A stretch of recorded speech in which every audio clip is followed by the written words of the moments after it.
NCERT कक्षा 10वीं की ज्योग्राफी में यह चैप्टर नंबर 1 का पार्ट 2 वीडियो है।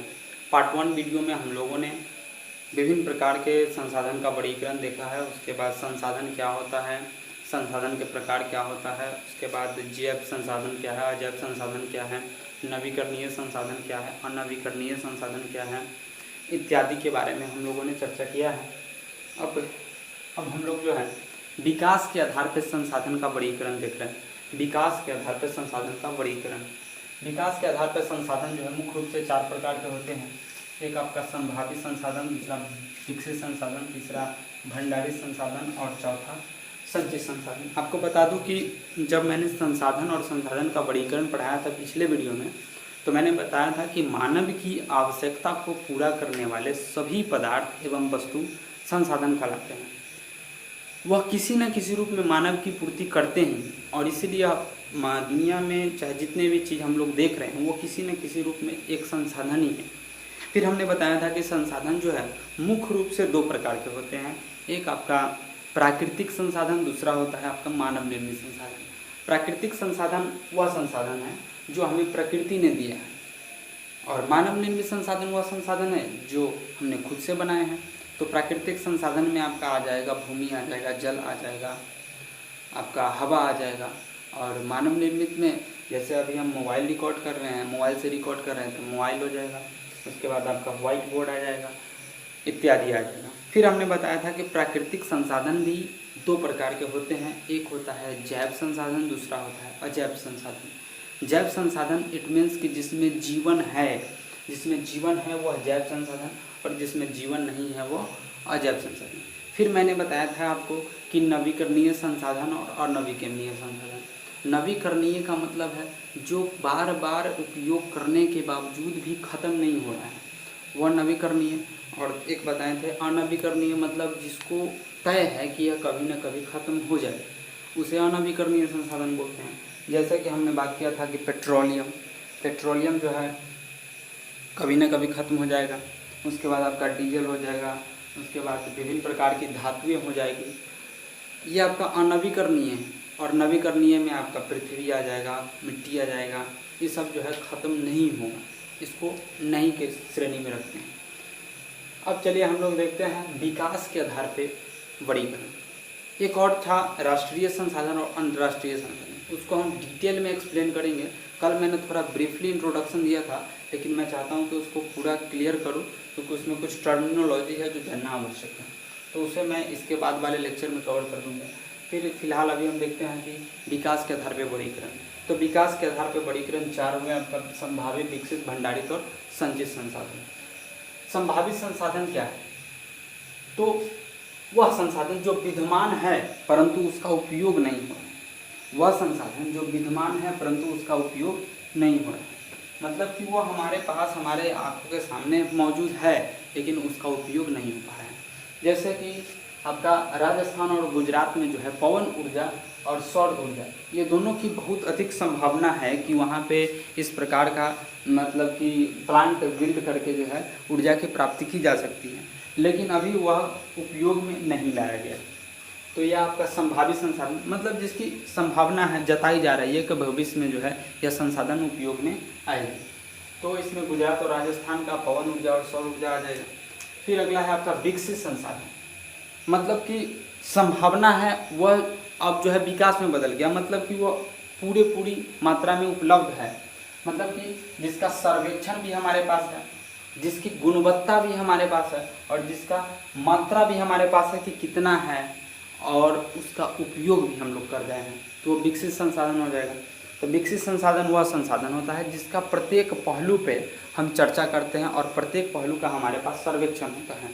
जैसे कि आपका सर्वेक्षण हो गया, हमारे पास इसका हर चीज़ होता है, कितना है, कितना बचा हुआ है, किस काम में लगाना है, इसकी गुणवत्ता क्या है, क्वालिटी इसकी क्या है और मात्रा निर्धारण भी इसके पास हमारे मौजूद होते हैं।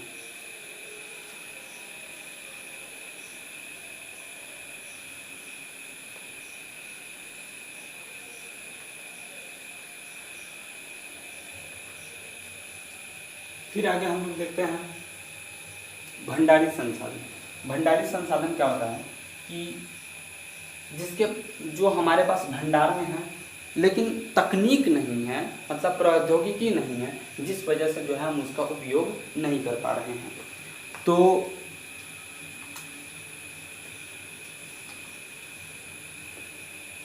भंडारी संसाधन में क्या देखें कि हमारे पास उसका भंडार है, तकनीक नहीं है, जिस वजह से हम उसका उपयोग नहीं कर पा रहे हैं। अगला है आपका संचित संसाधन। संचित संसाधन वो संसाधन होता है जो हमारे पास, जिसका भंडार भी है, तकनीक भी है, लेकिन उसका हम लोग उपयोग नहीं कर पा रहे हैं। तो यह आपका हो गया चारों संसाधन। भविष्य की पूंजी कहा जाता है इसे। और नदी का जल भविष्य में बिजली उत्पादन कर सकती है। जैसे देखिए, इसको आप समझने का प्रयास कीजिए। संचित संसाधन कैसे?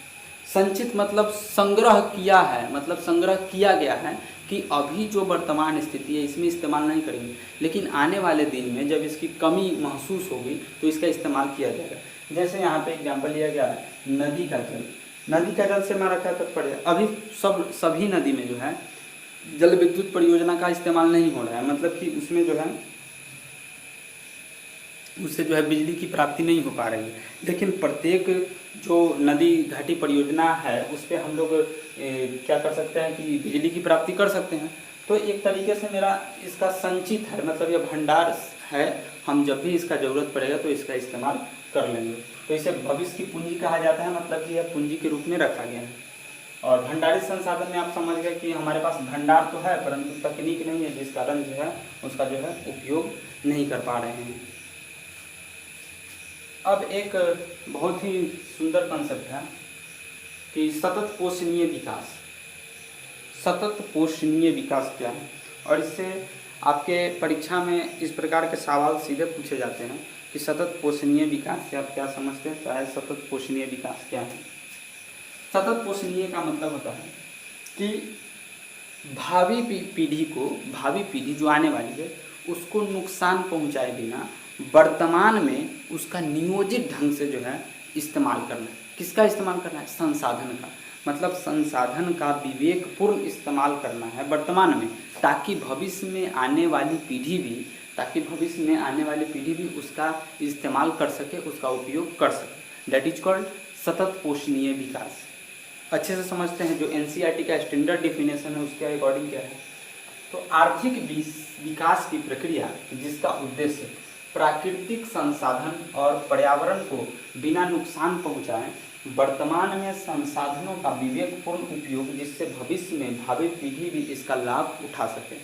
मतलब यही हुआ कि कोई भी संसाधन है तो उसका हम वर्तमान में उपयोग बेहतर तरीके से करें ताकि भविष्य में आने वाली पीढ़ी भी उसका इस्तेमाल कर पाए। यानी कि इसमें हमको नियोजित ढंग से करना पड़ेगा। तो यही आपका कहलाएगा सतत पोषणीय विकास। इसको आसान भाषा में समझिए। जैसे अभी हम लोग जो है पेट्रोलियम का यूज कर रहे हैं, लेकिन यह तय है कि आने वाले समय में जो पेट्रोलियम खत्म हो जाएगा, तो जब पेट्रोलियम खत्म हो जाएगा तो जो भविष्य की पीढ़ी है वो तो इसका लाभ नहीं उठा पाएगा। तो इसी वजह से कहा जाता है सतत पोषणीय विकास की अवधारणा से हम लोगों को चलना है। सतत पोषणीय विकास का मतलब यही हुआ कि आप वर्तमान में संसाधन का उचित उपयोग कीजिए ताकि जो है भविष्य की पीढ़ी भी इसका इस्तेमाल कर पाए। तो आई होप आप ये अच्छे से समझ गए होंगे, इस टॉपिक को अच्छे से समझे होंगे। और नेक्स्ट वीडियो में इसमें एक और छोटा सा टॉपिक बचा हुआ है जिसका नाम है मृदा, और मृदा से संबंधित मृदा कितनी प्रकार के हैं, मिट्टी कितने प्रकार के भारत में पाए जाते हैं, और उसकी चर्चा होगी। और एक अंतर्राष्ट्रीय संसाधन है उसकी चर्चा हो जाएगी। तो यह चैप्टर आपका फिनिश हो जाएगा। तब तक के लिए जय हिंद, वंदे मातरम।